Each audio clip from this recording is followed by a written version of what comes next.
beneficio para nuestras carreras, debe ser de mucho beneficio para nuestra vocación, para nuestro trabajo, algunos como constructores civiles, ¿no? Buenas noches a todos, jóvenes. Tenemos aquí el grato honor de tener nuestro panelista, el ingeniero Adam Ballesteros. El ingeniero Adam Ballesteros tiene una gran trayectoria, ¿no? Él tiene un posgrado es especialista en educación superior. Él también tiene especialidad en arquitectura e ingeniería. Sí, tiene 27 años de docencia universitaria, entonces tiene una gran trayectoria. Nuestro panelista que tenemos a continuación para la conferencia, gestor y organizador de ferias técnicas y ferias facultativas, ¿no? Él ha estado promoviendo, ha estado organizando, ha estado impulsando todo lo que son las ferias facultativas, también dentro de la Facultad Politécnica. Disertante de muchos cursos y capacitaciones técnicas dentro de la universidad, también en universidades privadas y públicas. También es un productor intelectual de textos, de documentos académicos y técnicos. Y también tiene un numeroso reconocimientos y premios de ferias de universidades a nivel nacional, a nivel local, primeros lugares en expociencias y ferias técnicas. Es un honor y un gusto estar aquí con el ingeniero Adam Ballesteros. Bienvenido, ingeniero, qué hermosa trayectoria la que tiene usted. Bienvenido y gracias por esta conferencia de consideraciones para la distribución de energía eléctrica en residencias. Ingeniero, por favor. Muy buenas noches, jóvenes. ¿Me copian? Buenas noches, ingeniero. Buenas noches, ingeniero. Buenas noches, ingeniero. En esta conferencia vamos a dar las pautas iniciales para que ustedes puedan realizar una instalación eléctrica a un edificio. Ya, dentro de esas pautas están las consideraciones que se deben tener. Y primeramente, esto me está fallando un poquito, se salta. Les pido mil disculpas. Vamos a la metodología que vamos a utilizar. Voy a exponer todas las presentaciones, dándome este problema que me está saltando. Al finalizar la exposición, ustedes van a hacer las preguntas respectivas para que podamos despejar alguna duda que hayan tenido, ¿ya? Esa va a ser la metodología y espero, bueno, había más de 60 inscritos, aparentemente solamente hay 24 en línea. Solamente les indicaba de que, aunque no lo ha indicado nuestro anfitrión, pero se les va a entregar certificados a solamente aquellos que estén presentes en un 80% de la conferencia, ¿ya? La conferencia es gratuita, pero si ustedes requieren la certificación, la Facultad Politécnica hace un pago en caja y les van a dar una certificación avalada por la Facultad Politécnica. A los estudiantes de la universidad el costo es 30 bolivianos y para los estudiantes que están entrando de la UPSA el costo es 50 bolivianos. Bueno, iniciaremos entonces, vamos. Ingeniero, disculpe sí, que le interrumpa y buenas noches. Una consulta, la certificación, ¿podemos retirar o podemos ir a reclamar hasta un debido tiempo o tener para realizar la distribución? Recording in progress. La reunión se está grabando, ¿no? Ya dentro de las consideraciones que se deben tener para realizar una instalación eléctrica, siempre lo primordial es la seguridad. No nos olvidemos que la energía eléctrica es uno de los tipos de energía que tiene muy amplia distribución de energía. Es decir, el toque de la energía eléctrica con 30 miliamperes puede matar al cuerpo humano, es decir, puede afectar directamente a las funciones del cuerpo humano. Ya, Entonces voy a tener que dejarlo ahí. Tenemos que tener en cuenta eso antes de manipular la energía eléctrica. En la manipulación de la energía eléctrica tenemos que tener muchísimo cuidado, ¿ya? Por eso de que sale la organización de este taller, que ya se lo ha dado en otras ocasiones. Algo importante es tener los criterios para hacer la distribución de energía eléctrica en un edificio, en una casa, etcétera, ¿ya? Por eso la importancia, estamos manejando un tipo de energía que es muy fuerte. Y ustedes ya tienen el conocimiento de que han habido muchos accidentes en los cuales se ha perdido la vida de muchas personas, ¿no? La energía eléctrica tiene varios voltajes. El voltaje es la fuerza con la cual se mueven los electrones dentro de los conductores. Varias tensiones o voltajes. En Santa Cruz tenemos 220 voltios para domicilio normal, 380 voltios trifásicos para edificios que pasan de 10 kilovatios de instalación eléctrica. Los kilovatios es la potencia instalada de cada edificación. Y luego para edificaciones mucho más grandes, en las cuales edificios de departamentos o industrias, la alimentación eléctrica es en 10.000 voltios, 10.500 voltios o 24.900 voltios. En el parque urbano, por ejemplo, todas las industrias están alimentadas con 24.900 voltios. A esa tensión no podemos acercarnos ni a 2 centímetros de distancia. Nos acercamos menos de 2 centímetros de distancia y la chispa, la descarga eléctrica salta a través del aire. En 380 tenemos que tener cuidado, pero no es tan peligroso como la media tensión, que es de 10.000 voltios y de 24.900 voltios. En eso radica la importancia de manejar este tipo de energía, ¿no? Luego en Santa Cruz tenemos hasta el cuarto anillo, dentro de primero, segundo, tercer y cuarto anillo. La distribución de energía eléctrica se hace en 10.000 voltios. Fuera del cuarto anillo, es decir, del cuarto anillo para afuera, es de 24.900 voltios. Con esa tensión que sale de Guaracachi, de las subestaciones, entramos a los barrios. Y los barrios, en cada barrio, cada 6 cuadras hay un transformador, y ese transformador rebaja la tensión de 24.900 si es que está fuera del cuarto anillo, y de 10.000 voltios si es que está dentro del cuarto anillo. Rebaja esos 10.000 o 24.000 a 220 monofásicos y 380 trifásicos.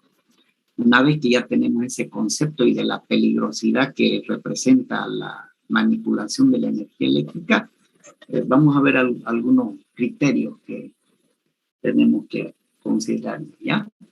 Dentro de esos criterios está el mal uso que se hace de las instalaciones eléctricas. Por ejemplo, acostumbramos en nuestro medio por utilizar este tipo de conexionados, por no llamar a un técnico que cambie el tomacorriente, directamente hacemos esto de acá, o le ponemos el famoso robacorriente para poder conectar más cables. En otras ocasiones se ha visto que enchufan así en forma no correcta este tipo de conexiones acá, este tipo de derivaciones, este otro tipo también, y estos de acá, ¿no? En cada uno de estos problemas puede causar un incendio, ¿no?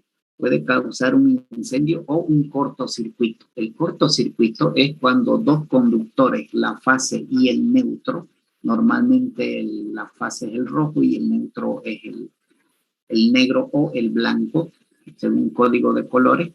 Entonces, la peligrosidad está latente acá, ¿no? Entonces, no tenemos que realizar este tipo de conexionados, ¿no? Las instalaciones eléctricas tienen que estar acorde a las normas. Dentro de la norma que regula este tipo de conexionados está la norma boliviana, que es la NB 777. ¿no? La norma boliviana 777 es aquella que justamente indica que no se debe utilizar este tipo de derivaciones o de utilizaciones, o que el seccionador, la llave seccionadora esta de acá esté a la intemperie, o que la caja de distribución esté sobrepuesta sin su tapa, o la utilización indiscriminada de los robacorrientes que le llamamos, que son extensores en realidad, o también dejar la caja de distribución general, que es esta de acá, dejarla de acceso libre, ¿no? Entonces tenemos que ver todo eso, especialmente por los accidentes que puede significar la electrocución.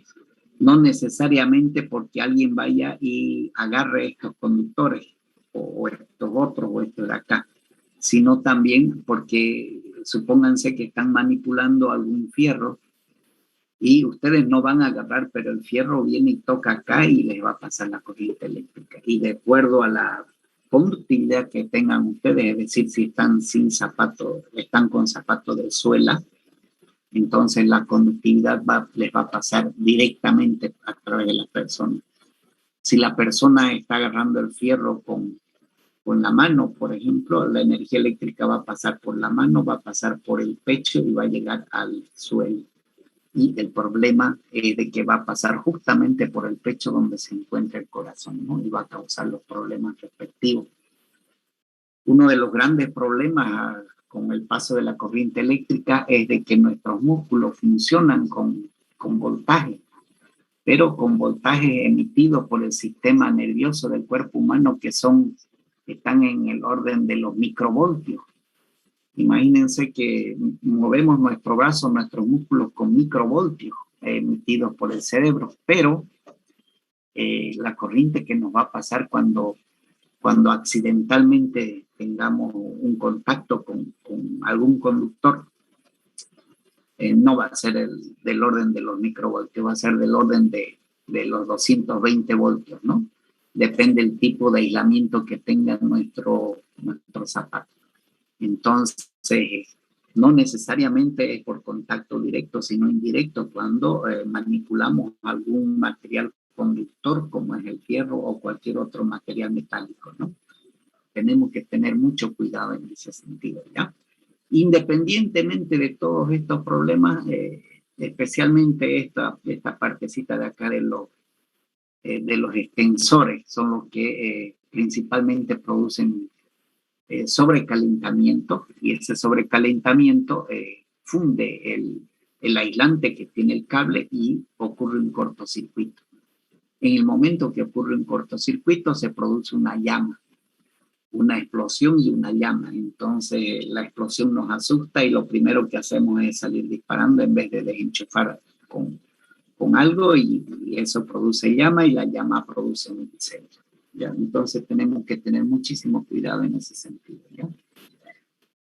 Y las instalaciones eléctricas se deben realizar siempre con una protección para el cable.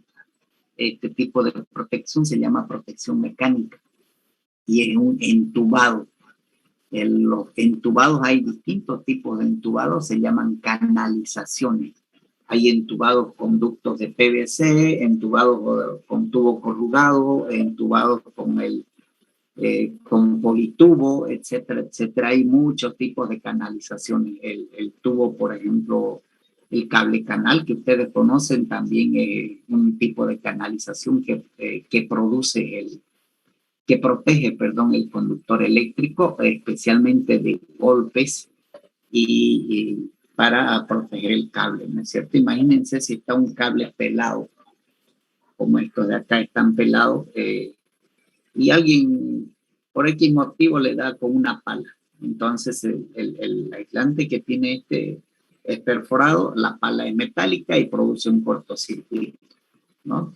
Al producir el cortocircuito va a producir directamente en el manipulador, y si el manipulador suelta hay posibilidad de producir incendio, ¿no? Entonces todas las instalaciones eléctricas sin excepción tienen que estar en una canalización, y estas canalizaciones son tres tipos, ¿no?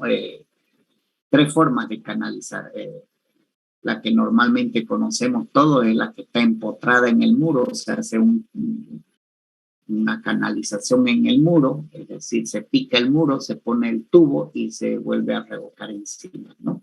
Esa es la empotrada. Luego tenemos la canalización que va por el piso, que normalmente se le llama subterránea, y la canalización que va por el techo. Y ahí es donde normalmente ocurren los problemas. Como va por el techo, en algunos lugares no le ponen la intubación, la canalización, y automáticamente está expuesto a posibles problemas.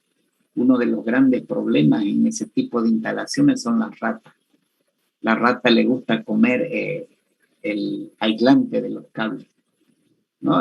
Se comen los aislantes y luego ella misma se electrocuta, y ahí en la parte del techo, en el cielo falso, hay mucho material combustible. Uno de los principales materiales combustibles en los cielos falsos son las telarañas. La telaraña es como el algodón, distribuye el fuego rápidamente, ¿no? Y otro de los materiales combustibles son los materiales que se utilizan para la construcción, aparte de los aislamientos termoacústicos, y también la paja que se pone en el cielo falso, ¿no? Para poder después estucar. Entonces por ahí se distribuyen los incendios, ¿no? Entonces, toda instalación eléctrica, jóvenes, tiene que mantener un grado de seguridad única, tiene que ser muy eficiente, ¿no? Todos los cables tienen que estar al 100% protegidos por intubaciones o canalizaciones, ¿no? Bueno, vamos con la siguiente. ¿Cuál es el objetivo de una instalación eléctrica? Lo primero que hemos visto es que tenemos que tener la seguridad contra los accidentes y los incendios, es lo que acabamos de explicar, ¿no? Otro de los objetivos de una instalación eléctrica, bueno, el objetivo principal es llevar la energía eléctrica hasta el punto de consumo, es decir, llevar la atención a los focos, llevar la atención a los enchufes, llevar la atención a todos los lugares que nosotros requerimos, ¿no es cierto? Ese transporte de la energía eléctrica tenemos que hacerlo considerando una eficiencia y una economía. Eso significa que los conductores eléctricos tienen que ser de la sección adecuada, es decir, el espesor, el grueso de los cables tiene que ser el adecuado, ya sea por cálculo o ya sea por la norma. Por ejemplo, la norma indica de que las instalaciones eléctricas para iluminación tienen que ser independientes y tienen que estar realizadas con cables de 2,5 milímetros cuadrados de sección, debidamente protegida por un tubo. Y esa instalación para iluminación es totalmente independiente de la instalación de los tomacorrientes, totalmente independiente de la instalación de la ducha, totalmente independiente de la instalación del aire acondicionado. Quiere decir que si en nuestra casa necesariamente tenemos que tener 4 intubaciones, una intubación para toma corriente, una intubación para iluminación, una intubación para la ducha y una intubación para el aire acondicionado. Sin embargo, esto también está regido por la norma. La norma dice de que cada circuito de iluminación o de toma corriente no debe tener una carga mayor a 2.800 vatios. 2.800 vatios significa que cada punto de iluminación se consideran de 100 vatios. Por lo tanto, 2.800 vatios significa que un circuito de iluminación solamente podemos conectar 28 focos, nada más, ¿no? 28 lámparas o luminarias. Si pasa de 28, automáticamente tenemos que colocar otro circuito de iluminación. En ese caso ya la casa tendría 2 circuitos de iluminación. El mismo criterio se utiliza para los circuitos de toma corriente y la norma indica para que el conductor para toma corrientes tiene que ser de 4 milímetros cuadrados. Es importante tener el conocimiento de la norma. La norma está hecha justamente para el cumplimiento, ¿no es cierto? Cuando en una instalación de un edificio no cumplimos la norma, ese edificio no puede, está exento de que se le realice una certificación ISO. Las ISO contemplan el cumplimiento de las normas. Si no cumplimos la norma, entonces automáticamente no vamos a poder certificar nuestro edificio o nuestra industria con alguna norma ISO. También se contempla en las instalaciones de toma corriente 2.800 vatios. Por ejemplo, la ducha. La ducha tiene que tener un circuito totalmente independiente porque una ducha común tiene 5.000 vatios de potencia. Significa que ya nos hemos pasado de los 2.800 vatios. Y la norma también dice de que el cable, el conductor para la instalación de una ducha eléctrica tiene que ser de 6 milímetros cuadrados justamente porque es de 5.000 vatios, ¿no? Entonces, toma con iluminación 2.5, toma corriente 4 y ducha 6 milímetros cuadrados. En el caso de los aires acondicionados tienen, bueno, un aire pequeño está con alrededor de 1.700 vatios y un aire grande para una pieza de 5x4, por ejemplo, está consumiendo hasta 3.200 vatios.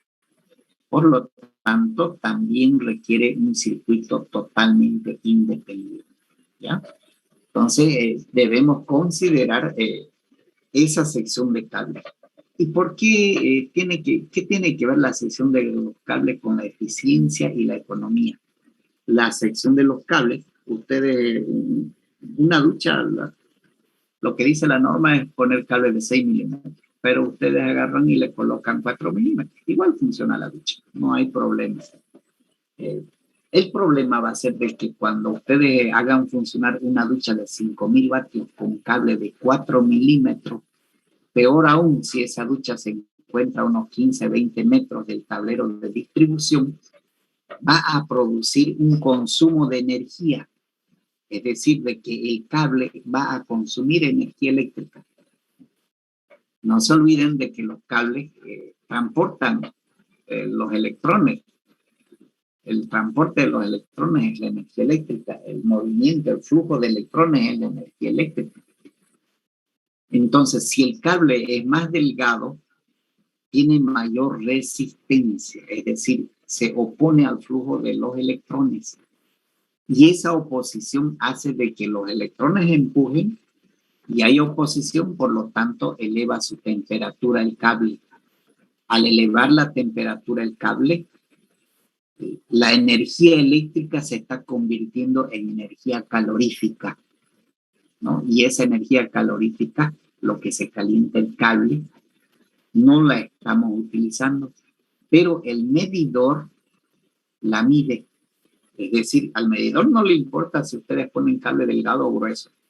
Al medidor no le interesa si es que ustedes están perdiendo energía en los cables delgados. Entonces, él mide.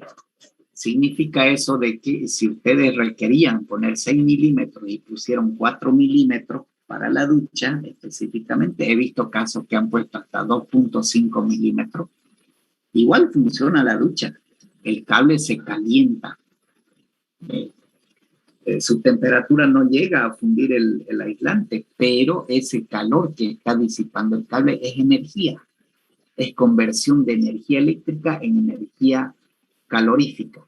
Y esa energía que ustedes no la están utilizando, que el cable la está emitiendo al entorno, la tienen que pagar. El medidor lo marca como consumo energético, ¿no? Y por lo tanto influye directamente en la facturación. Hay casos en los cuales industrias han colocado cables delgados. Tenían, esto fue hace tiempo, unos 10 años atrás, una industria que tenía una facturación de 8.000 bolivianos.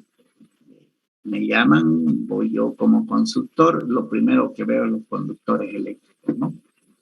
Inmediatamente yo a simple vista le digo, lo primero que tienen que hacer es cambiar toda la instalación eléctrica. Todos sus conductores están subdimensionados, es decir, en vez de ponerle un cable de 4 milímetros, le ponían de 2.5 milímetros, la mitad de lo que deberían poner. Y bueno, hay que hacerle entender al cliente también eso, ¿no? Porque él piensa de que le llega energía, le llega voltaje, funciona y no hay problema. Pero el problema es de que el cable se va a calentar y ese calor lo están pagando. Entonces, ahí es la incidencia en la parte económica, ¿ya?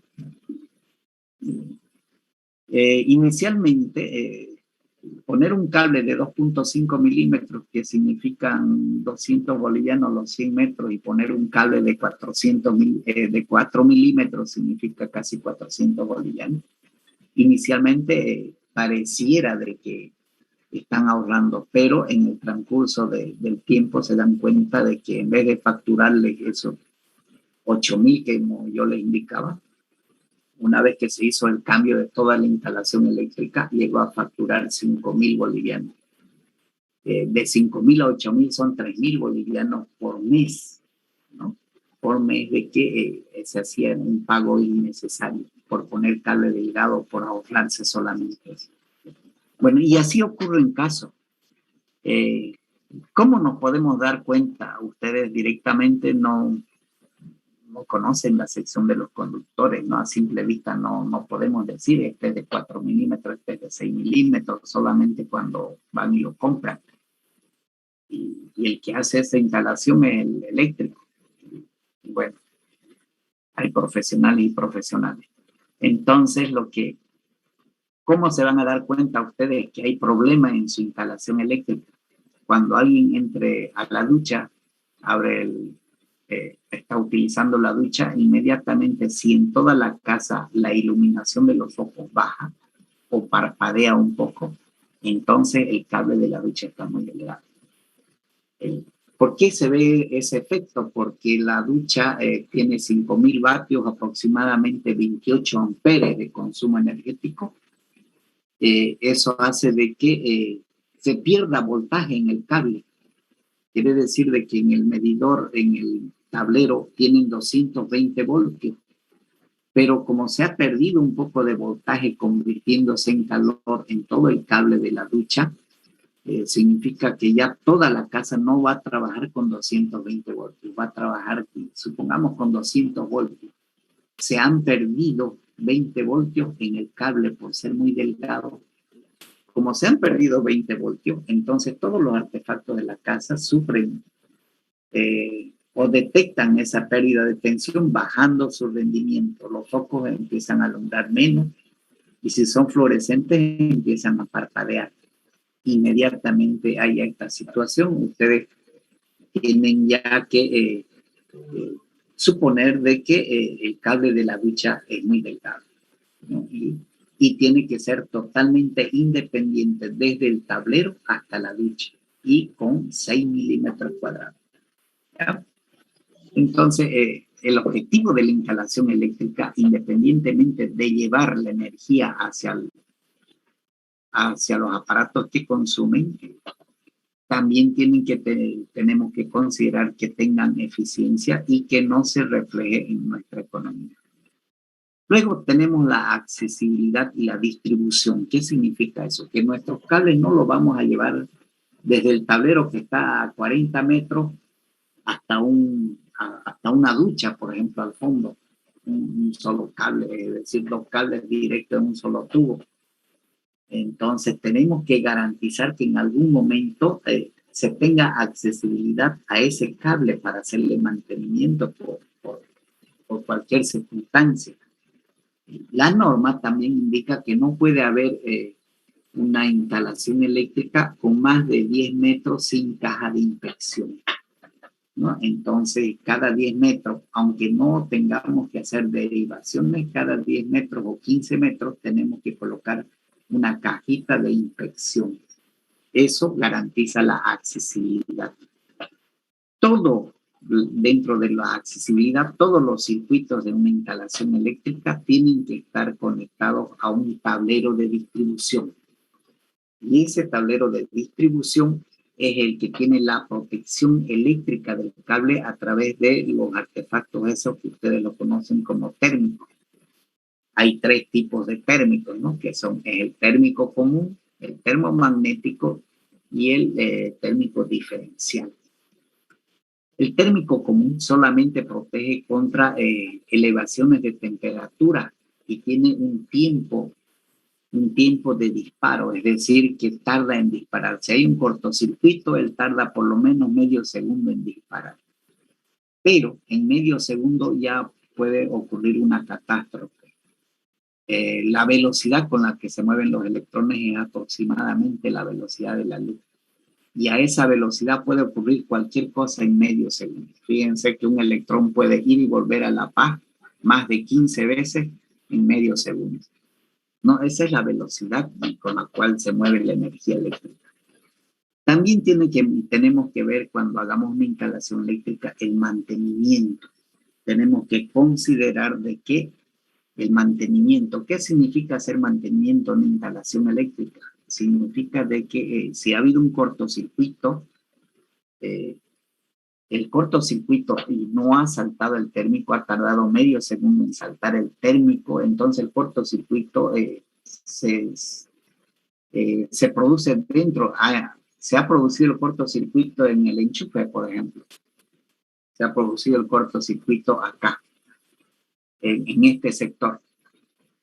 Teníamos protegido en nuestro tablero, en este tablero, con un térmico, no un termomagnético. Entonces el cortocircuito, para hacer saltar el térmico, necesita medio segundo para que salte el térmico. Y en medio segundo, si los cables estaban pegados, el cortocircuito se entra a la intubación y por dentro de la intubación va avanzando a través hasta que pase el medio segundo y ya salta el térmico y hasta ahí llegó el cortocircuito. Eso significa de que los conductores eléctricos dentro de la intubación quedaron todos fundidos, pegados, fundidos.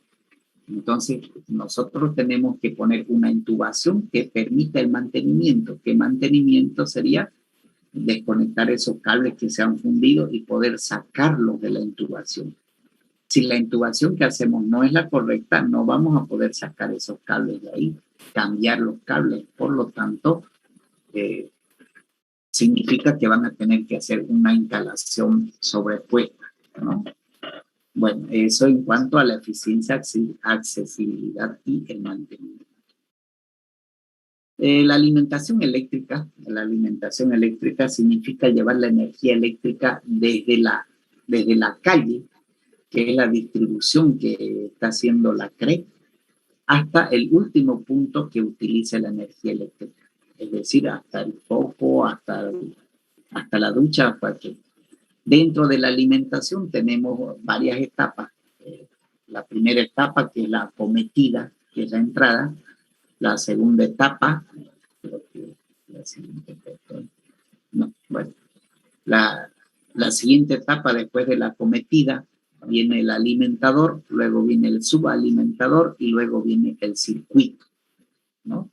Entonces, esos pasos para llevar la energía eléctrica desde la calle hasta el último punto tenemos que recorrer acometida, alimentador, subalimentador y circuito hasta llegar a la parte. Todo eso se llama alimentación eléctrica, ¿no? El primer tramo se llama alimentador general. Bueno, acá tenemos los tipos de tensión que tenemos acá en Santa Cruz. Alta tensión, falta la media tensión y esto es baja tensión. Alta tensión, por ejemplo, tenemos desde Santa Cruz hasta Montero, 69,000 voltios, ¿no? Dentro de Santa Cruz, en el tercer anillo, tenemos 69,000 voltios. Luego llegamos a una subestación transformadora y de ahí bajamos a media tensión, que es la de 10,000 y la de 24,000 voltios. Y luego llegamos a los barrios con 10,000 o 24,000 y hacemos la distribución en baja tensión, que es 380-220, ¿no? El de arriba es el neutro y los 3 de abajo son la fase. ¿no? Es decir, este tiene 220, 220, 220 con el de arriba. Pero este con el segundo tiene 380 y este con el tercero tiene 380 y el de más abajo con el tercero tiene 380 también. ¿Ya? Bueno, tenemos entonces alta tensión, media tensión, baja tensión y muy baja tensión, que es lo que utilizan las pilas y todos los aparatos menores a 60 voltios. La tensión menor a 60 voltios, nosotros la podemos agarrar, es por eso que ustedes pueden agarrar las pilas, todo eso, y no les pasa mucha corriente, ¿no? Si ponen su lengua, por ejemplo, acá entre estos dos bornes, van a sentir un cosquilleo y a veces una quemazón, ¿no? Pero más de ahí no los va a notar. Sin embargo, 220 voltios sí. Bueno, acá tenemos la distribución, generación. Acá en Santa Cruz se genera en Guaracache, porque está por la Feria Barrio Lindo. Luego la transmisión, que es en alta tensión. Luego la distribución, que es en media tensión. Y luego de la distribución al transformador y del transformador a las casas. Dentro de las instalaciones eléctricas tenemos varios tipos de instalación eléctrica, ¿no? Según cómo se vea la instalación eléctrica. Hay instalaciones eléctricas que son visibles, especialmente las aéreas, son totalmente visibles. Y las otras que hacemos en forma improvisada, las que están encima de las paredes, que se llaman sobrepuestas, ¿no? Luego tenemos las visibles e intubadas, son aquellas que ya tienen intubación y están empotradas. Las temporales son esas que ustedes conectan y luego desconectan solamente por un momento, ¿no? Por ejemplo, una extensión es una instalación temporal. Y las de emergencia son aquellas que se utilizan para solucionar momentáneamente una falta de energía, ¿no? En todos estos tipos de instalaciones tenemos que siempre trabajar con la seguridad. Dentro de los tipos de instalaciones tenemos los que son parcialmente ocultas, luego las totalmente ocultas y las que son a prueba de explosión, ¿no? Las parcialmente ocultas son aquellas que se utilizan en las oficinas y todas ellas que requieren de una alimentación eléctrica que no ha sido prevista en el proyecto. Es por eso de que un proyecto tiene que estar bien diseñado para evitar este tipo de instalaciones eléctricas, ¿ya? Luego tenemos las totalmente ocultas, que son aquellas ya las empotradas, las que hemos proyectado nosotros. En ahí radica la importancia de conocer todo esto para poder hacer un proyecto eléctrico. Y tenemos las instalaciones a prueba de explosión, que también se llaman las instalaciones herméticas. Son instalaciones que no permiten el ingreso de aire dentro de la intubación. La intubación está hecha con tubos tipo conduit, son tubos de metal con recubrimiento interno de PVC, aislante eléctrico, y en todas las cajitas, que son cajas especiales que se llaman condulets, son con rosca, a través de roscas, tanto internas con rosca y que tiene tuerca y contratuerca.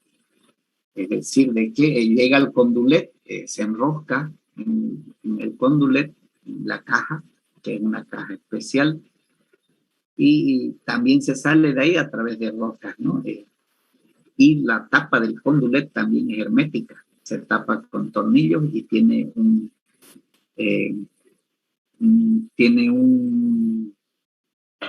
¿cómo se llama? Bueno, tiene una goma ahí que permite el sello impermeabilizante de todo. Este tipo de instalaciones a prueba de explosión se utiliza especialmente en las industrias, donde hay posibilidades de incendios, especialmente las industrias petroquímicas tienen este tipo de instalación. ¿Por qué tienen este tipo de instalación? Porque si hay un cortocircuito dentro de los cables, que siempre los hay, la chispa que produce no va a salir de la intubación. Por lo tanto, no va a producir explosión, no va a producir incendio dentro de la industria. Este tipo de instalaciones lo tienen las industrias petroquímicas, las industrias que manejan cualquier material combustible y las industrias de algodón. Bueno, continuemos. Tenemos los parámetros que se tienen que controlar en la provisión de la energía eléctrica. Estos parámetros son factor de potencia, demanda y la energía. En los domicilios lo único que tenemos es el parámetro de energía nada más. Sin embargo, en las industrias y los edificios grandes tenemos factor de potencia, demanda y energía. El factor de potencia viene a ser el desfasaje entre la tensión y la corriente. El factor de potencia es la tensión que se utiliza para producir los campos magnéticos de los motores. El factor de potencia está influenciado por el campo magnético de los motores, de las reactancias de los tubos fluorescentes, cualquier tipo de transformadores, es decir, transformadores, motores y reactancias. Cualquier aparato que tenga arrollamiento, que tenga bobina, produce una modificación del factor de potencia. ¿Por qué produce esa modificación del factor de potencia? Porque toda bobina requiere de una tensión para producir campo magnético. Entonces, todo motor o cualquier aparato que tenga bobina produce factor de potencia. Y la demanda es la máxima potencia que ustedes requieren en la edificación. En la casa no hay problema. En las casas, en los domicilios no hay problema. Nosotros hacemos el cálculo de la demanda en la instalación eléctrica para determinar si es que va a ser monofásico, trifásico o de media tensión. Un edificio tiene que ser en media tensión, pero para los departamentos ya es monofásico. Y si es un departamento que tiene, por ejemplo, supongamos tres aires acondicionados, ya tiene que ser trifásico. La demanda, tenemos que hacer la suma de la potencia instalada, y si la suma de la potencia instalada es mayor a 12 kilovatios, 12 kilovatios, se pone, si es menor a 12, monofásico. Si es mayor a 12, trifásico. Y si es mayor a 12, pero menos que 40 kilovatios, es trifásico. Y si es mayor de 40 kilovatios, ya tiene que ser en media tensión. El factor de potencia, la CRE lo cobra. Es un factor como que consume energía reactiva, por lo tanto la CRE lo cobra. La demanda, la CRE también lo cobra. Y la energía, que es la mayor cantidad de costo, también lo cobra. En el caso de domicilio, de departamentos y todo ello, solamente la CRE nos cobra energía eléctrica. Quiere decir que si en nuestra casa tenemos varios motores y todo eso, no nos va a cobrar ni factor de potencia ni demanda, solo energía eléctrica.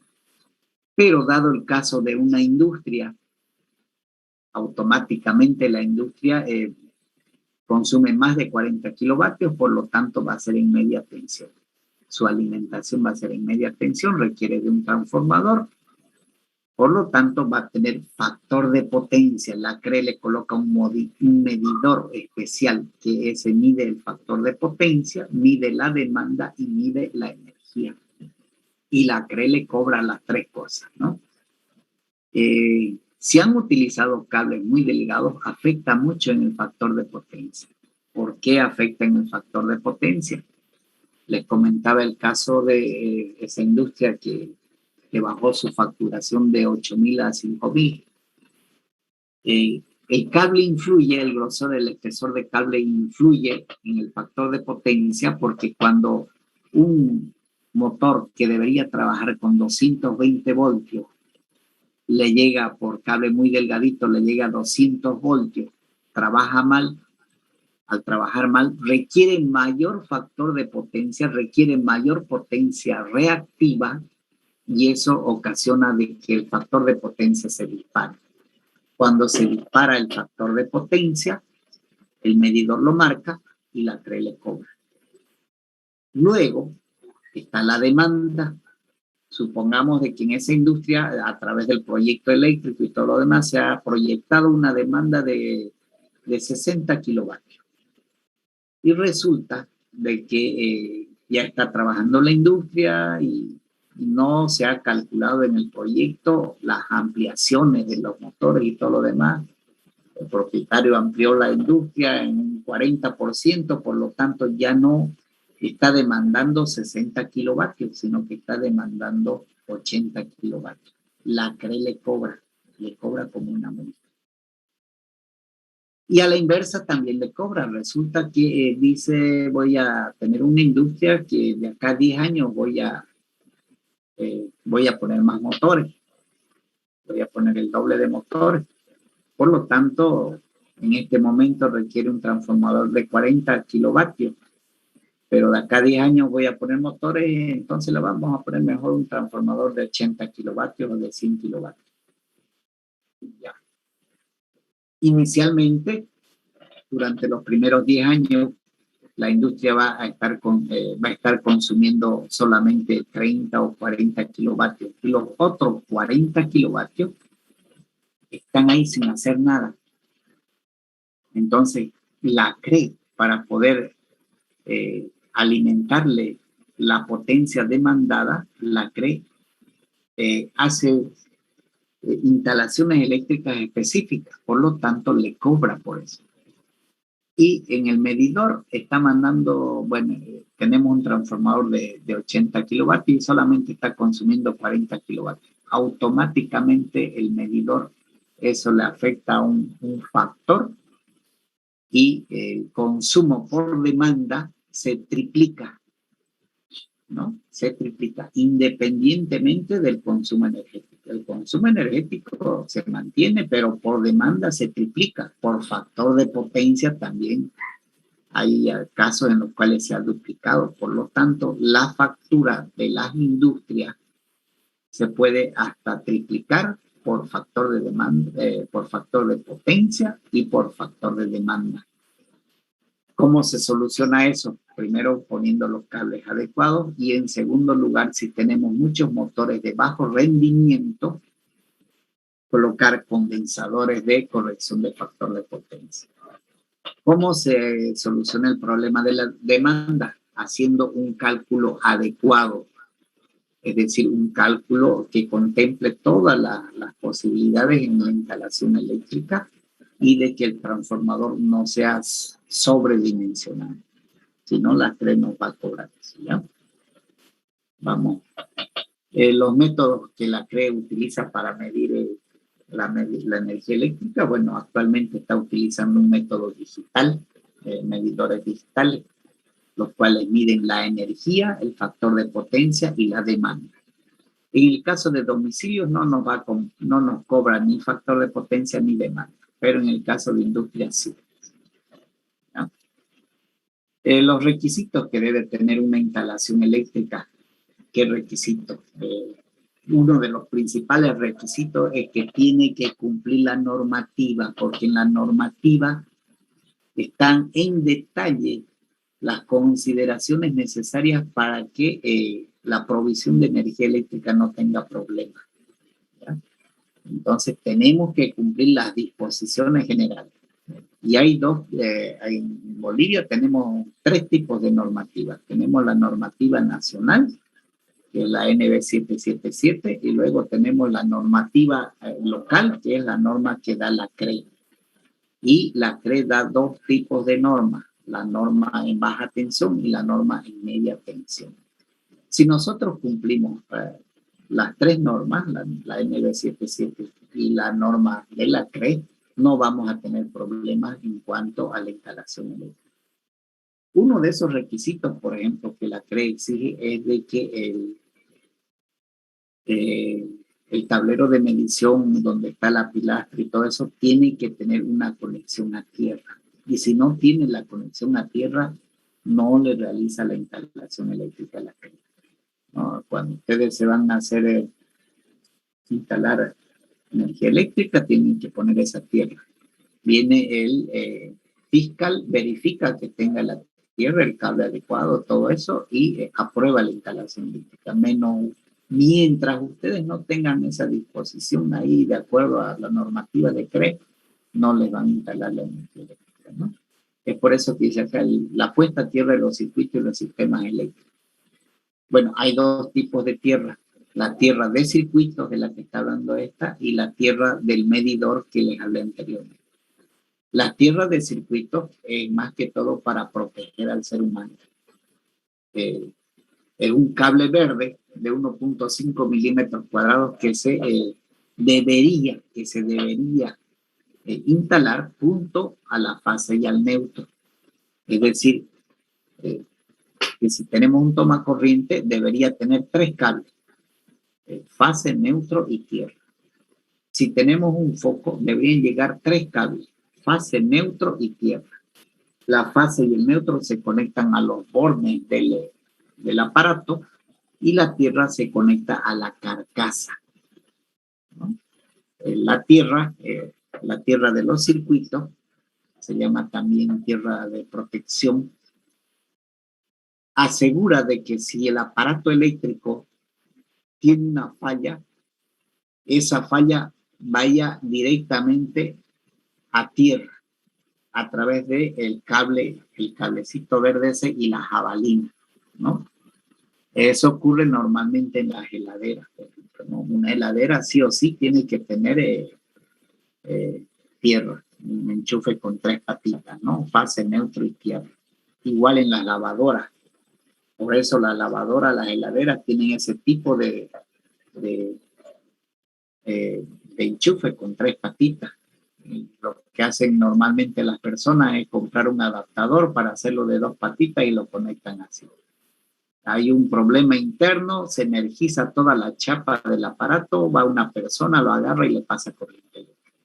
Han habido varios casos que han salido de la ducha, agarran la heladera, justamente con la heladera de la ducha, mojados con chinela, agarran el manubrio de la heladera y se electrocutan y mueren, ¿no? ¿Por qué?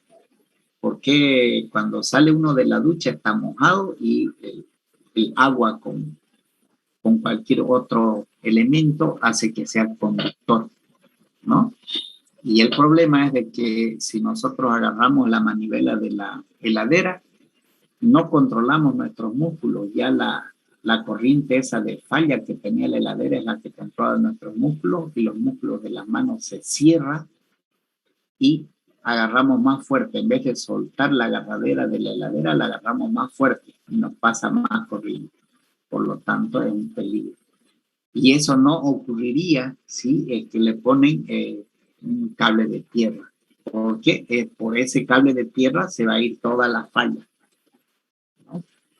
Bueno, ese es mi caso, ¿no? Luego, las conexiones, hay 2 tipos de conexionados de puestas a tierra. La del medidor, que no tiene nada que ver con la otra que acabo de explicar. Hay que poner una tierra en el medidor para garantizar de que el neutro sea 0.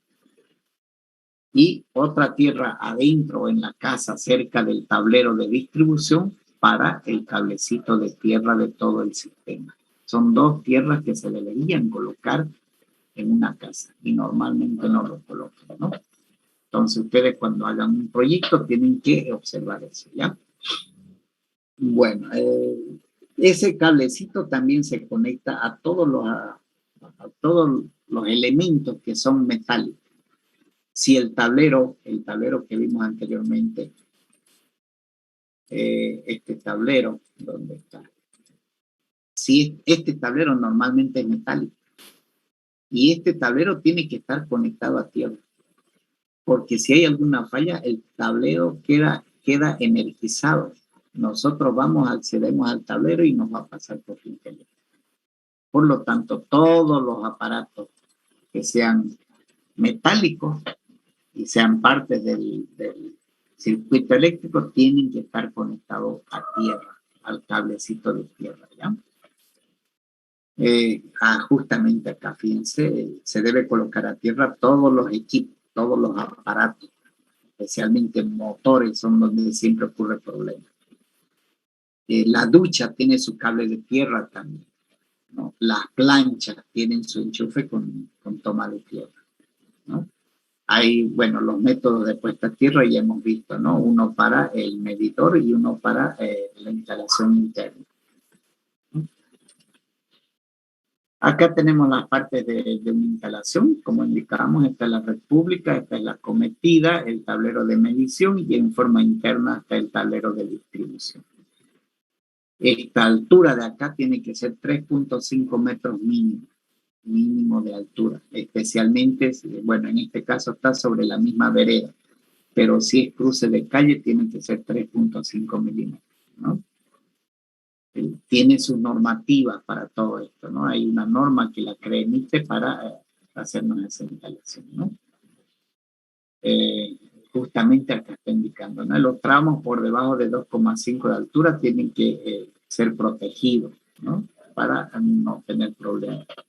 Especialmente una protección mecánica. Bueno, acá hay una breve explicación del medidor.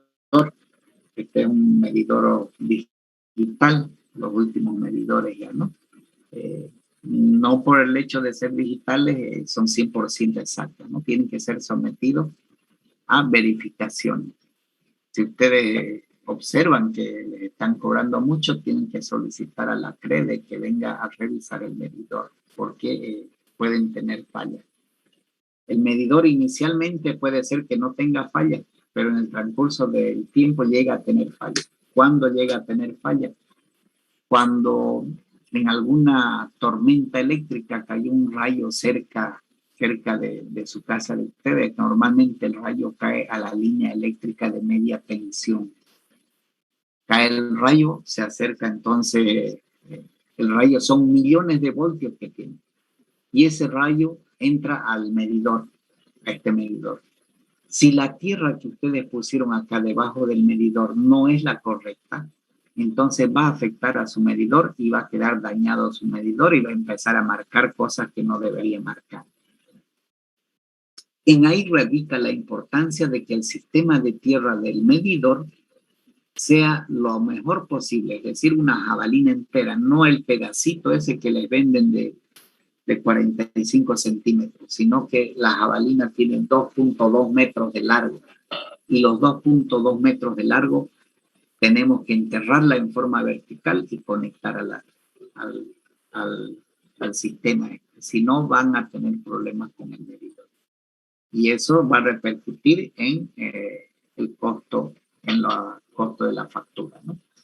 Estos son tipos de tableros de distribución, ¿no? Tableros de distribución de pocos circuitos. Acá está térmico general y los térmicos de los circuitos, ¿no? Térmico general, térmico. Fíjense que este tipo de térmicos es diferente a este tipo de térmicos, ¿no? El interruptor de control de potencia, el ICP, es el primer térmico que se encuentra. Luego tenemos el interruptor diferencial para proteger a las personas. Y luego ya tenemos los interruptores más pequeños que son de los circuitos. Siempre tenemos que tratar de recomendar al propietario que compre tableros de PVC. Ahora ya tenemos tableros de PVC. ¿Ya? Bueno, acá tenemos la distribución de los circuitos de la energía eléctrica. Siempre el circuito de la cocina debe ser independiente de la cocina. Los circuitos de fuerza, así se le llama a los circuitos de toma corriente, circuitos de fuerza y circuitos especiales, deben ser independientes. Fíjense, todo este verde es circuito de toma corriente y no se cruza en ningún momento con el circuito de iluminación que es este medio celeste, ¿no? Y los circuitos de aire acondicionado totalmente independientes como los de ducha. Una casa mínimamente tiene que tener 3 circuitos. Circuito de alumbrado, circuito de toma corriente y circuito de ducha. En una casa que no tenga aire acondicionado. Si tiene aire acondicionado, tiene que tener 4 circuitos, ¿no? Acá tenemos un esquema de la distribución eléctrica que es similar al anterior, fíjense, totalmente todo independiente, interruptor general, que es el IGA, luego el diferencial y luego los circuitos, los térmicos de los circuitos, ¿no? El de 25 amperes es de la ducha, de 20 amperes es del aire acondicionado, de 15 amperes es del toma corriente y de 10 amperes de iluminación. Esto es lo básico que debería tener un tablero, ¿no? La casa más chiquitita debería tener esto de acá, ¿no? Y luego tenemos ahí la distribución. Tenemos acá otro ejemplo esquemático de distribución, donde llegamos de una acometida subterránea, llegamos al tablero de distribución y de acá distribuimos, ¿no? Fíjense, para la ducha totalmente, perdón, para el lavarropa totalmente independiente, para la ducha también independiente, los de toma corriente independientes y los de iluminación independiente. Tenemos la toma de tierra del edificio, que ya habíamos hablado de eso, y la toma, fíjense, esta es interna, no es la que va en el medidor, es interna, y acá está lo que les explicaba, ¿no? Justamente, si tiene falla la lavadora, esa falla ya no va a ir por la persona, va a ir a través del cable de tierra y va a ser dispersado a través de la jabalina. Igual, si ponemos una jabalina muy pequeña, no va a tener la superficie de dispersión y no va a servir de nada a nuestro sistema de tierra. Entonces tenemos que necesariamente poner una jabalina adecuada. La CRE especifica que son 8 ohmios. Hay un aparato que mide la resistencia de tierra que se llama el Meger. Tiene que medir 8 ohmios para que sea una buena tierra. Y acá tenemos una figura esquemática de toda la instalación. Fíjense, tenemos iluminación con 10 amperes para los focos, pero está conectado también a la tierra. La carcasa está conectada a la tierra. Los toma corrientes también están conectados a la tierra. El calefón, que es un circuito independiente para el calefón, también está conectado a la tierra. Los lavavajillas, el lavarropa tienen circuitos independientes y también están conectados a tierra, como la cocina eléctrica si estuviese, ¿no? Y acá falta la heladera, ¿ya? Bueno, tenemos el conexionado en un domicilio, que es lo mismo del anterior, la puesta a tierra, bueno, está mostrando aquí esquemáticamente solamente eso, ¿no? Tenemos la distribución de la tierra, se hace a través de una barra y se lleva todos los artefactos que son peligrosos, motores, cocinas, lavadores, calentadores, etc. Los circuitos independientes de la vivienda, todos los circuitos ya indicamos que tienen que ser independientes. Iluminación, toma corriente y de fuerza son independientes. Y en esta parte estamos especificando 5 circuitos mínimos por una casa. Puntos de luz, toma corriente de cocina, aire acondicionado, lavador, lavavajillas, etcétera, circuito de toma corriente de los baños, también auxiliares. Este de toma corriente de los baños se refiere al de la ducha, ¿no? Entonces, mínimo son 5 circuitos. Acá tenemos otro esquema en el cual se está mostrando esos circuitos. Tiene que llegar primero al interruptor general, al térmico general, luego pasa al térmico de este sector y luego al térmico diferencial. Al térmico diferencial no se conectan todos los circuitos, solamente se conectan los circuitos de iluminación y toma corriente. El circuito de ducha no se conecta al diferencial porque siempre hay pequeñas pérdidas que hacen saltar el sistema. Cuando se enchufa la ducha al diferencial, permanentemente para saltando el término. Tenemos varios esquemas de instalación. Este esquema de acá es un esquema topográfico, es decir, es un esquema en perspectiva. que está mostrando cómo va a ser la canalización, es decir, el picado del muro para poder hacer el entubado y luego el cableado, ¿no es cierto? Luego tenemos un esquema multifilar en el cual nos está mostrando qué cable se va a conectar y a dónde se va a conectar y cuántos cables van a ir por ahí, ¿ya? Bueno, y luego tenemos el unifilar, que solamente utiliza una línea, pero dentro de la línea tenemos que especificar si tiene fase, neutro, tierra y retorno.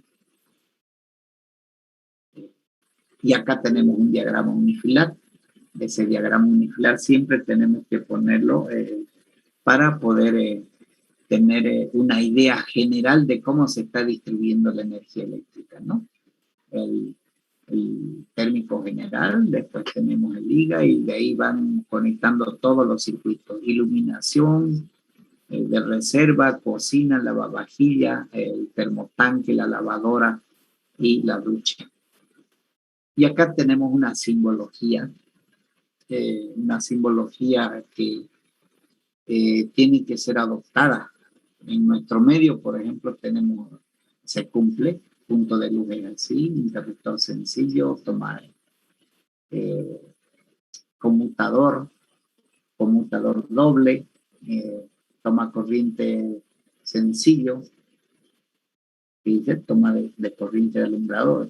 Bueno, este no es de alumbrado, es toma corriente sencillo, toma corriente con tierra, toma corriente doble con tierra y así sucesivamente, ¿no? Cuando hacemos el diagrama unifilar tenemos que especificar la cantidad de cables, la sección del cable. También tenemos que especificar si es que tiene tierra.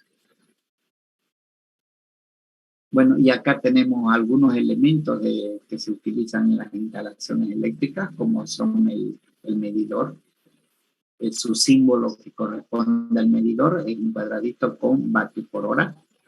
El toma corriente con tierra, que se representa así. Bueno, hay varias formas de representar, esta es una de ellas. El termomagnético, los conductores, la lámpara de alumbrado de techo o foco, las cajas de infección, y así sucesivamente tenemos, ¿no? Esta simbología es convencional, es decir, que cada país tiene su forma de representar. Nosotros tenemos la combinación de las normas argentinas y brasileras. Hemos hecho una ensalada de las dos para tener nuestra norma. No tenemos norma propia y norma copiada. Bueno, y acá tenemos algunas alturas recomendables, ¿no? Los tomacorrientes normalmente se ponen a 40 centímetros de altura. Los interruptores conmutadores a 110 centímetros, es decir, 1,10 metros.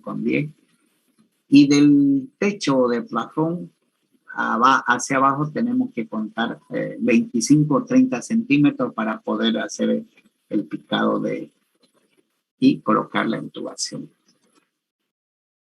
Tenemos otros elementos de instalación eléctrica, por ejemplo, el portalámpara que va acá arriba, que tenemos que fijarlo adecuadamente.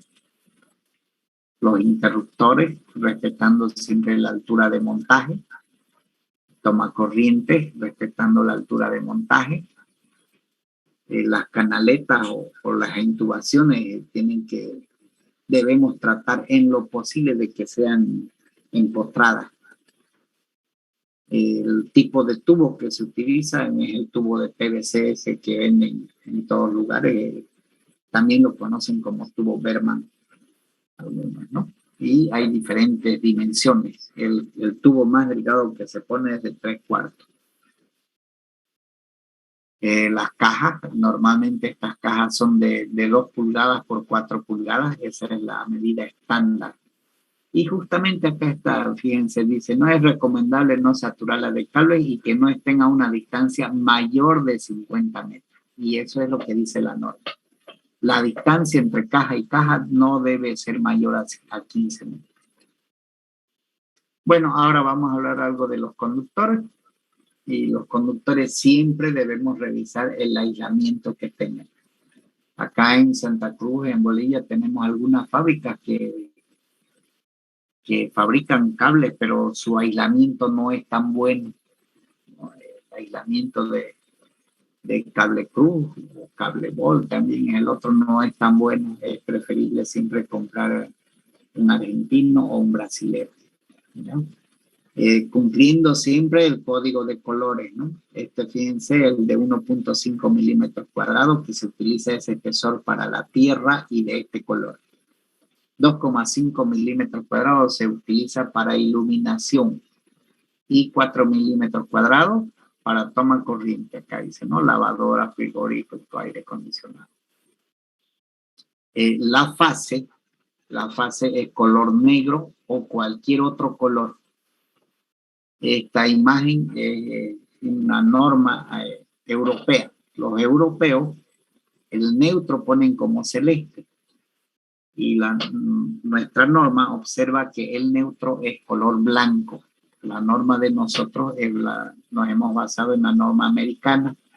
Los americanos para el neutro utilizan el blanco y los europeos para el neutro el celeste. Para la fase, acá en Bolivia utilizamos el negro o cualquier otro color, menos el blanco y el verde o verde amarillo, como el que está ahí. El cable verde o verde amarillo, como es este, se utiliza para tierra. ¿Ya? El cable de tierra siempre es de menor sección que el cable de la fase el negro y el neutro. Siempre es de menor sección. Acá les puse una imagen de cómo realizar los empalmes en forma correcta, ¿no? Este empalme de continua, tiene un nombrecito, no me acuerdo. Pero es el que continúa el cable. Luego estos son de derivación, este se llama cola de rata, este también es de derivación, pero para que tiene fuerza mecánica. Y así tenemos los tipos de empalmes. Lógicamente que tenemos que encima del empalme poner dos tipos de cinta aislante. No se pone un solo tipo como estilan normalmente, ¿no?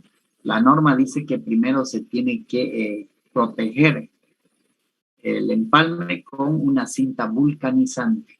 Y encima de la cinta vulcanizante se coloca ya la cinta común de aislamiento que conocemos todos. ¿Por qué no utiliza la cinta vulcanizante? Porque significa hacer dos trabajos, ¿no? Hay que encintar dos veces. Y el otro factor es de que un rollo de cinta vulcanizante normal vale de 10 a 12 dólares. Y el rollo de la otra cinta, creo que 10 bolivianos o 12 bolivianos. Es por eso. Pero la norma indica que tiene que ser con cinta vulcanizante. Y tiene su porqué, ¿no? Si este cable por X motivo va a estar expuesto a humedad, aunque no esté expuesto a la lluvia, pero dentro de la intubación, dentro de la cajita, se producen sudoraciones y esas sudoraciones se van acumulando acá. Y si esto no está con cinta vulcanizante, es decir, no está impermeabilizado, la cinta vulcanizante es impermeabilizante. Una vez que ustedes la encintan, eso se vuelve una sola masa y queda impermeabilizado. Si no está así, esa humedad va a entrar a través de la otra cinta, deja pasar la humedad, ¿no? Pasa por ahí y luego tenemos las fugas de corriente. Y las fugas de corriente ocurren en este sector. Se humedece eso y hay fuga de corriente de este punto a este punto. No hay cortocircuitos, pero hay una fuga. Y esa fuga permanentemente está consumiendo energía eléctrica. Y eso es lo que lo tenemos que pagar. Acá tienen un plano eléctrico, un plano que está mostrando ya la distribución unifilar, ¿no? Viene el alimentador, la tabla. Bueno, este es un sistema argentino que utilizan, ¿no? Ellos especifican la cantidad de cables. Por ejemplo, acá hay 5 cables, un neutro, una fase y 3 retornos, ¿no? Normalmente así, pero acá en nuestro medio utilizamos otra simbología.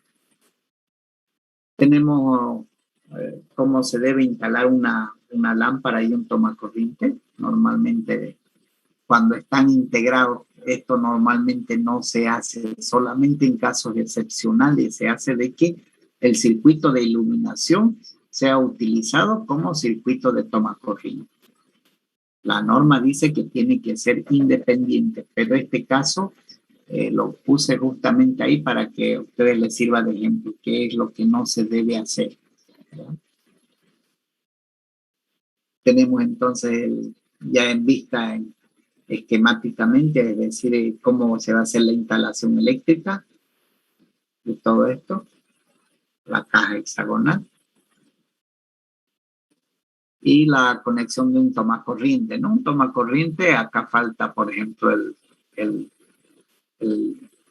la tierra, la línea de tierra debería ser, dice acá, ¿no? La línea de tierra es punteada al neutro. En el caso de que no tengamos línea de tierra, es decir, no tengamos cable de tierra por acá, lo que se puede solucionar es poner el neutro, enchufar al cable, al conector de este de acá, que es la tierra. Pero también esa es una solución, no es tan correcta, pero por lo menos va a proteger en algo, ¿no? Tenemos la distribución de los circuitos con su térmico independiente, circuito de iluminación. Térmico independiente, circuito de toma corriente. Los circuitos de iluminación y de toma corriente se conectan en paralelo. Es decir, este está paralelo a este paralelo a este y a este de acá. Tienen que tener circuitos individuales, recalcamos. Tienen que tener circuitos individuales, el calefón, la cocina y la ducha y el aire acondicionado. Bueno, vamos a ver algunos tips para el proceso constructivo de una instalación eléctrica, ¿no? Más que todo la representación unifilar en el plano y cómo debe ser el conexionado, ¿no? Viene la fase, viene el neutro. Normalmente el neutro se conecta acá arriba, el neutro, y la fase va hasta el interruptor, luego retorna. Ya se llama retorno. Retorno a una lámpara y retorna a la otra lámpara. En paralelo están, ¿no? Bueno, ese es el conexionado y esta ya es la representación en forma de circuito. Las herramientas, cuando ustedes estén, si llegan la oportunidad de utilizar este tipo de trabajo, tienen que ser específicas de electricista. No utilicen herramientas de mecánicos, sino de electricista. Las herramientas de electricista, tanto destornilladores como alicates o pinzas, son especiales, tienen aislamiento especial, aislamiento eléctrico. Las herramientas de mecánico solamente tienen aislamiento térmico. Los equipos están clasificados como equipos, las escaleras. Escaleras están, ¿cómo se llama esto? Bueno, ya lo deben. Andamio, ingeniero. Andamios, exactamente. Los andamios, los taladros, las amoladoras, todo eso se llaman equipos. Y todo esto que es de menor precio se llama herramienta. Y todo lo que se va a quedar en la obra se llama materiales. Entonces, cuando uno hace el presupuesto, tiene que hacer una planilla de materiales, tiene que hacer una planilla de herramientas y tiene que hacer una planilla de equipos, ¿no? ¿Cuál es la diferencia entre equipos y herramientas? Las herramientas son de costo inferior. Se supone de que una herramienta sirve para 3 trabajos. Quiere decir de que este destornillador que cueste 5 bolivianos en 3 trabajos o en un trabajo va a desaparecer. Entonces tenemos que proyectarlo en nuestra planilla de costo. Sin embargo, una escalera no nos sirve para un trabajo ni para 3, sino que nos sirve mínimamente para unos 20 trabajos. El costo de la escalera en la planilla de equipo se presupuesta con su costo dividido entre 20.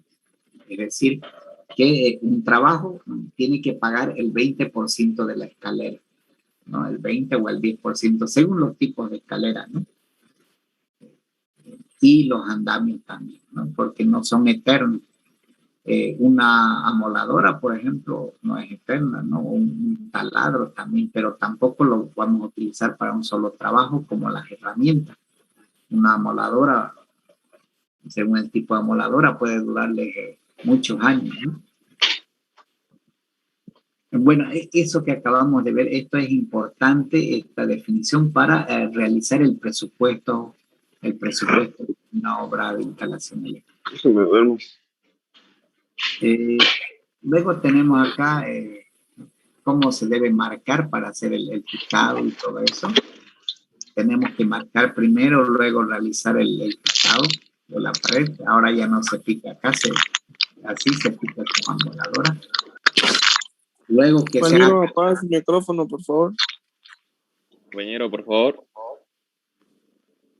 Ya.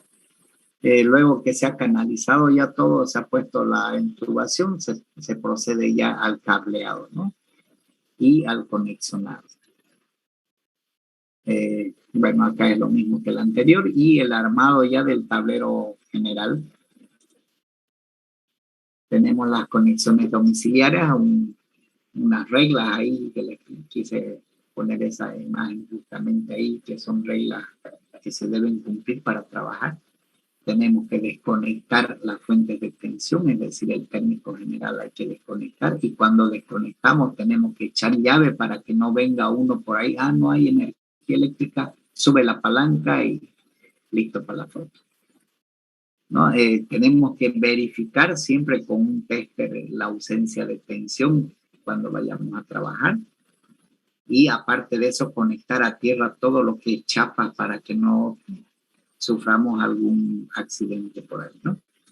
Señalar toda el área de trabajo para que cualquier persona venga y sepa que se está trabajando con energía eléctrica.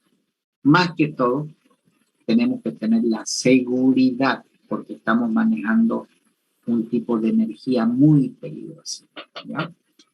Bueno, acá con esto hemos finalizado esta pequeña parte, y luego les voy a mostrar unos planos de una instalación eléctrica. ¿Hasta acá tienen alguna pregunta, por favor? Buenas noches, ingeniero. En las instalaciones de la ducha, es recomendable poner el cable de 6 milímetros, pero sí, cuando compramos la ducha, tiene su cablecita, que es de 2.5, así viene delgadita. Eso porque, digamos, si estamos llevando un cable de 6 milímetros, nada más para empalmarlo con un cable delgadito de 2.5 nada más. Ya. De 6 milímetros, fíjense que depende mucho de la distancia. Si la distancia es menor a 10 metros, pueden utilizar un cable de 4 milímetros. Si la distancia desde el tablero hasta la ducha es menor a 10 metros. Pero si la distancia es mayor a 10 metros, tenemos que poner 6 milímetros. Eso habría que demostrarlo con cálculo, pero por experiencia ya le indico de que más de 10 metros se tiene que colocar cable de 6 milímetros. Ahora ese cable de 6 milímetros llega donde la ducha, y la ducha tiene sus chicotillos de 2.5 milímetros o 4 milímetros es lo que tiene. Y usted dice, ¿por qué voy a tener 6 milímetros si acá voy a conectar 4 milímetros? No nos olvidemos de que la ducha, lo que tiene de 4 milímetros es el chicotillo de conexión, que son unos 5 centímetros nada más. La caída de tensión, la pérdida de tensión, la pérdida de energía, no se da por el grosor del cable, se da por la distancia. Cuanto más lejos voy a ir, más grueso tengo que poner el cable. Es por eso que le decía, si la distancia es menor a 10 metros, pueden utilizar cable de 4 milímetros. Pero si es mayor a 10 metros, es más largo, va a haber mayor caída de tensión, entonces tengo que colocar 6 milímetros. El cable ese de 4 milímetros que tiene la ducha, es una distancia pequeña y el cable de 4 milímetros soporta 31 amperes y la ducha solamente consume 24 amperes. Por lo tanto, soporta. Otro de los factores por lo que ponen cable así de 4 milímetros es para poder manipular la conexión, porque conectar cable de 6 milímetros con 6 milímetros no es tan fácil, ¿no? Aparte de que el cable de 4 milímetros soporta más de 25 amperes. Esa es la justificación de las fábricas de ese tipo de ducha. Pero el cable que ponemos no tiene nada que ver con ese chicotillo. El cable que nosotros ponemos es para transportar la energía eléctrica. No hay. O sea, no tiene nada que ver. ¿Ya? ¿Alguna otra pregunta? Bueno, si no hay más preguntas, entonces voy a dejar de compartir esto para compartirle un proyecto que es de instalaciones eléctricas, ¿no? Y bueno, en esta actividad no les puedo mostrar cómo hacer un proyecto en general, porque eso requiere de mucho más tiempo para cálculo y todo lo demás. Pero vamos a tratar de organizar otra actividad en la cual podamos hacer un proyecto desde cero, ¿no? ¿Dónde está?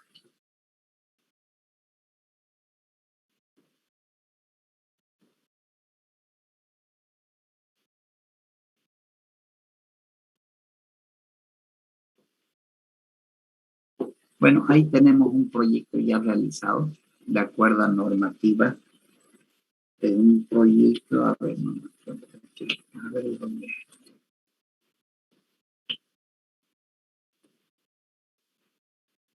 Este proyecto es un comercio vivienda, iluminación toma corriente diagrama de la calle Ayacucho, es un proyecto real que se lo hizo y ya se ha realizado la instalación eléctrica. Vamos a revisar primero la simbología que utilizamos en nuestro medio, la referencia de los símbolos. Acá, por ejemplo, tenemos el símbolo que corresponde al tablero de medición, los tableros de distribución, y acá se pone una descripción de cada uno de ellos, ¿no? El tablero de medición y distribución, ambos tienen que estar a una altura de unos 70 metros del borde superior de los tableros.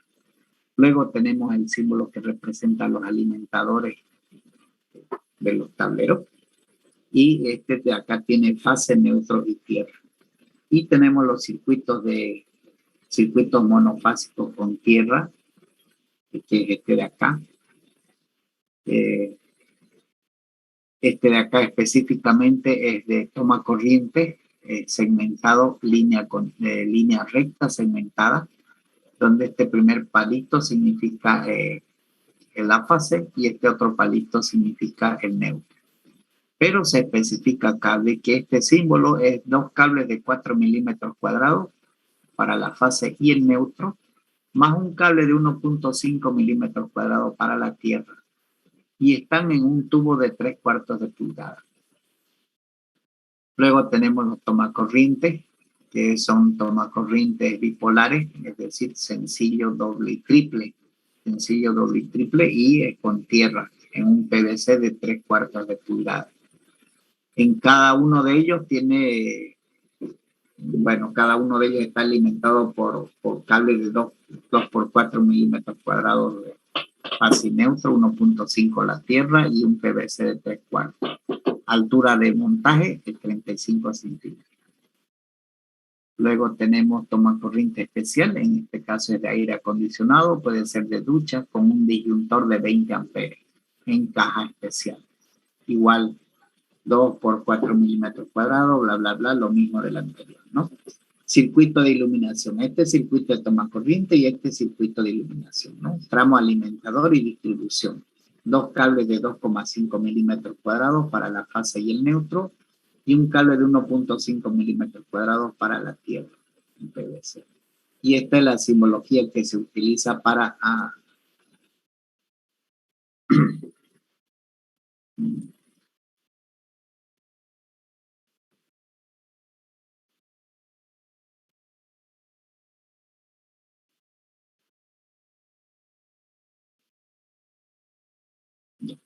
Esta es la simbología que se utiliza para el tubo incandescente, perdón, el foco incandescente o punto de iluminación sin determinar. Y esto es para la tubo fluorescente. La simbología de este de acá es esquemática. De este y de este es esquemática, este es esquemático, es decir, es representativo. Sin embargo, la simbología del tubo fluorescente respeta las dimensiones. Por ejemplo, este es un tubo de 40 vatios que tiene 1,10 metros de largo. Eso para poder distribuir bien en los ambientes, ¿no? Y este es un fluorescente de 20 vatios, ¿no? Punto de iluminación en una caja de PVC de 4x4 pulgadas hexagonal. Luego tenemos los apliques, aplique de exterior y de interior, aplique tipo dicroico, muro dicroico, de embutir, tipo spot de arriba y tipo de spot dirigible. Puntos de iluminaciones especiales, ¿no? Tenemos interruptores comunes de 10 amperes en caja de PVC de 2x4 pulgadas, altura 1,20, simple, doble, triple, como también los conmutadores sencillo, doble y mixto. Bueno, una vez que ya hemos visto la simbología, vamos a ver rápidamente cómo se hace la distribución.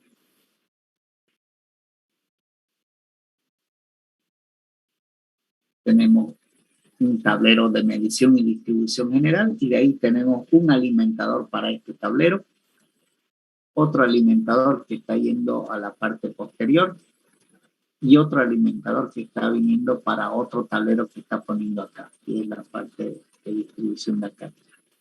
Y de cada uno de esos tableros tenemos alimentadores de circuitos de toma corriente, que son estos de acá, y circuitos de toma corriente, todo lo que está segmentado el circuito de toma corriente. Fíjense, el aire acondicionado es uno independiente, no se cruza con ninguno, es independiente. Igualmente la parte de iluminación, ¿no? Toda la parte de iluminación, representamos acá los circuitos, iluminación. La distribución de esto tiene que ser una distribución homogénea, de tal forma que garantice de que esta luminaria va a iluminar todo esto.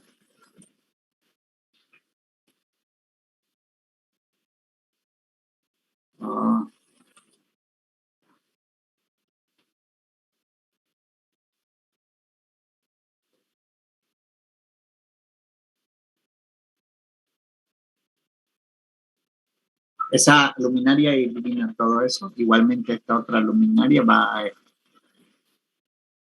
a alcanzar todo este sector y esta luminaria también. Entonces estamos garantizando a través de nuestro diseño de que la distribución de iluminación que va a aportar cada una de las luminarias sea lo mejor, lo más uniforme posible, ¿no? Si no hacemos ese tipo de distribución, vamos a tener problemas de distribución de iluminación cuando esté todo funcionando. ¿Ven? Entonces tenemos una distribución homogénea. Ya, en este caso, por ejemplo, igual acá el mismo método se ha aplicado para ese sector, igual para este otro sector, ¿no? Tenemos acá la distribución de la planta alta. Esto ha venido por acá, en forma subterránea, por el muro hasta acá, y de acá ha subido a planta alta a este punto de acá, y de este punto de acá se ha distribuido a estos dos tableros de distribución de acá. Ya no nos olvidemos siempre de que las canalizaciones de toma corriente son empotradas. Y fíjense que como acá hay dos departamentos, esto de acá es un departamento y este es otro departamento, entonces no podemos hacer cruzar las instalaciones. Sí o sí las instalaciones, fíjense, tienen que ser independientes, ¿no? Entonces esta es independiente de este otro sector de acá. Tenemos, este es un departamento, todo este es un departamento.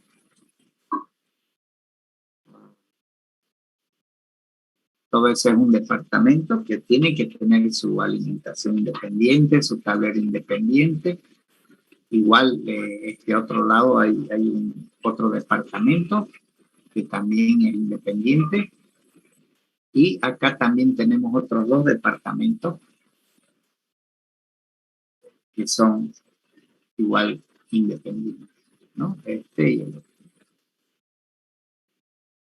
Entonces tenemos eso ahí. Es por eso de que tenemos esta alimentación que es Sudáfrica. Y bueno, y acá tenemos ya la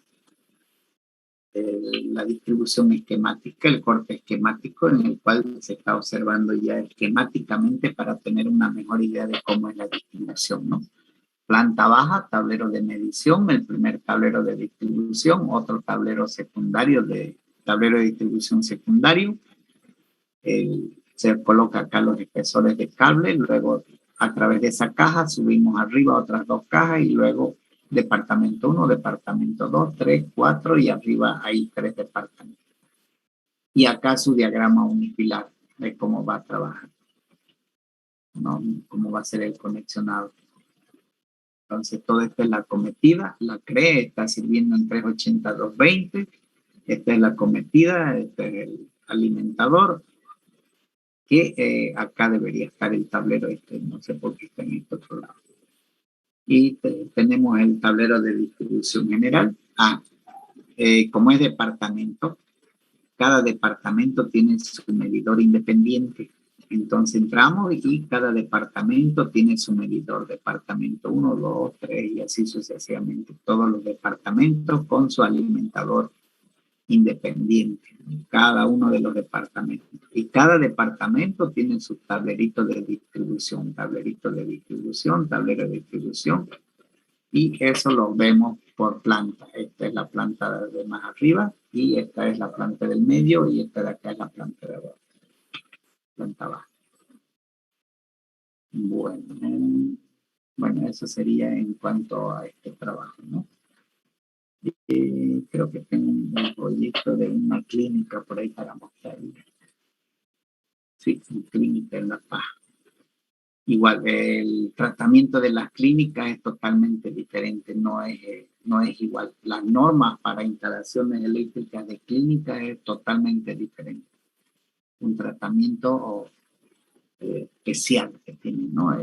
Por el tipo de actividad que desarrollan. Pero la simbología general es lo mismo, todo lo mismo, solo tiene un tratamiento especial porque tiene circuitos de emergencia. Tiene circuitos especiales de emergencia. Acá tenemos que todo está iluminado con fluorescentes de 2 fluorescentes de 40 vatios de 2 tubos y de 20 vatios de 2 tubos también, ¿no? Tiene un circuito de emergencia que trabaja con un generador de emergencia también. Cuando se va la energía eléctrica, entra en funcionamiento el generador de emergencia para mantener todo el edificio con energía mientras pasa el problema del servicio eléctrico.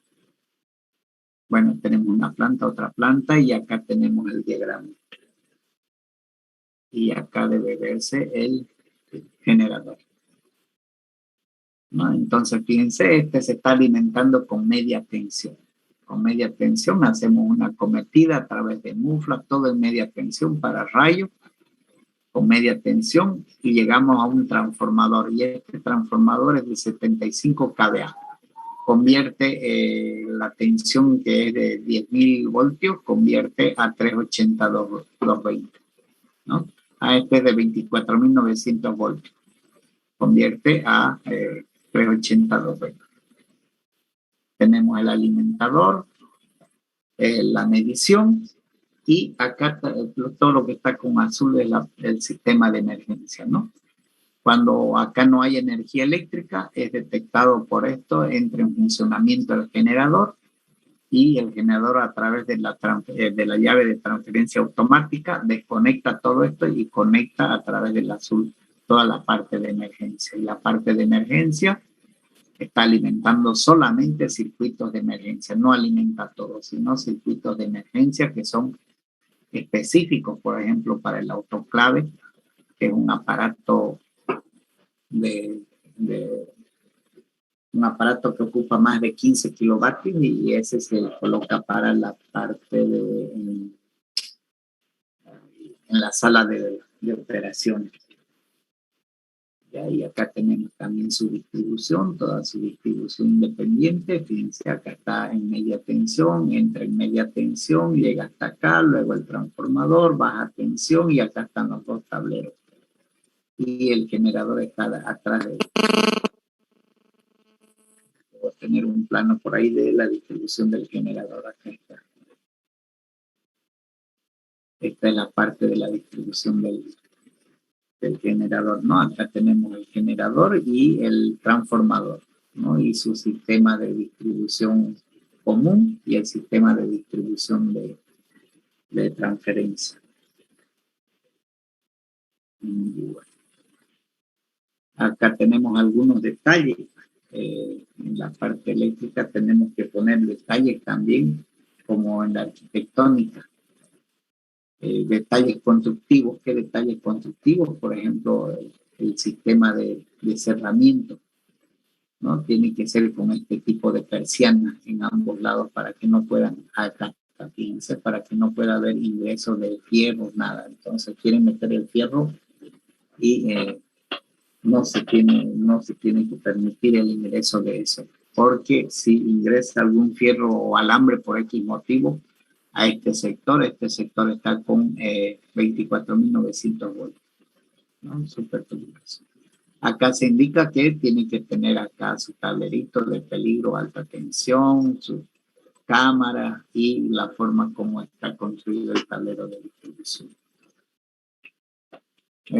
Bueno, alguna consulta, jóvenes. Estos son unos ejemplos que les he mostrado y seguramente de acuerdo al requerimiento vamos a ver la posibilidad de poder hacer un taller y explicar cómo se empieza a hacer un proyecto desde cero hasta llegar a este tipo de presentación. Bueno, preguntas, jóvenes.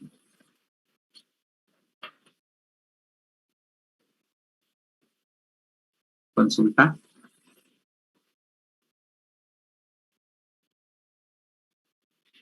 ¿Se durmieron? No, ingeniero, se entiende bien, está bien sobre el plan. Ya. ¿No tiene ninguna consulta? No, ingeniero, ninguna. Está bien explicada. Todo se queda grabado en el chip. No les dejé opción para que consulten, ¿no? La energía eléctrica y entra en funcionamiento automáticamente la luz de emergencia. En este caso no tiene ese tipo porque tenemos un generador y es un sistema que lo tenemos que ver acá en el diagrama unifilar.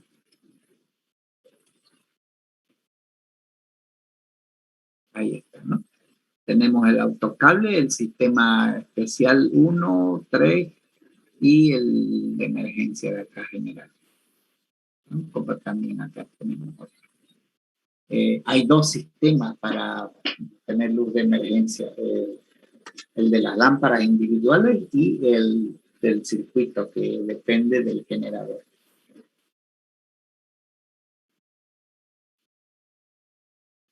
¿Alguna otra consulta, joven?